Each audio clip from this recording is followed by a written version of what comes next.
सुना लाइन में तुम्हारा हमके देख के अकेली बानी तोहरा गर्लफ्रेंड के पक्की सहेली। चॉकलेट वाला केक जोनी चाट ऐसे छुआ के मोरा गाल से और गाल से दूर हटा।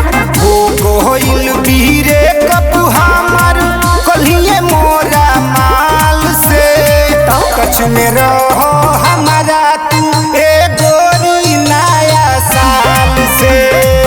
ओ चलो रवा भयवा के बहुजी अपना रुमाल से कछ में रहो हमारा तू ए गोरी नया साल से। ओ चलो रवा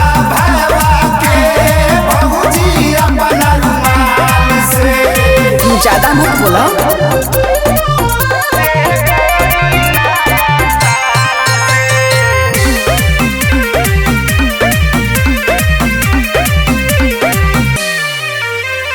दिन में सपना देखो जानी पहले से बानी बुक हो। चार लो भर के एड करीना हो इंस्टा फेसबुक हो। काहे ना बुझा तड़ा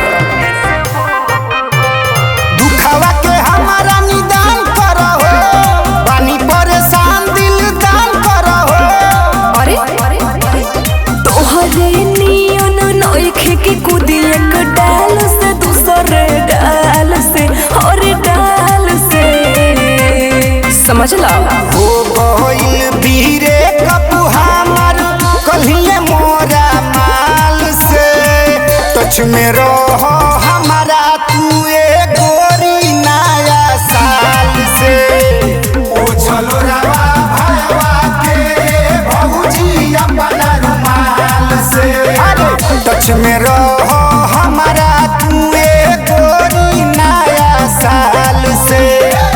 ओ चलो रवा भयवा के बहुजी अपना रुमाल से। आप भागवा कि ना यहाँ से।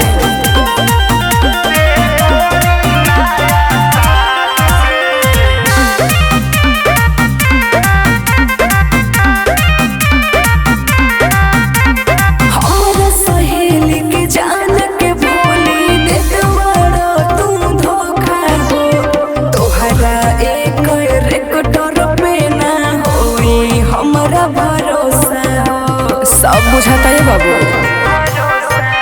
लेके केहू नहीं एगो गर्लफ्रेंड चलता लवर चेंज करे वाला ट्रेंड चलता। आई हो दादा नितिन धनंजय तोहके छोड़ले होई चाल से और चाल से समझ लो। हो गोइल बीरे कप हमार कलिए मोरा माल से टच में रहो हमारा तू ए गोरी नया साल से। ओ चलो रवा भयवा के बहुजी अपना रुमाल से टच में रहो हमारा तू ए गोरी नया साल से। ओ चलो रवा भयवा के बहुजी अपना रुमाल से। हाँ तो तुम्हारी यहाँ दाल ना गले।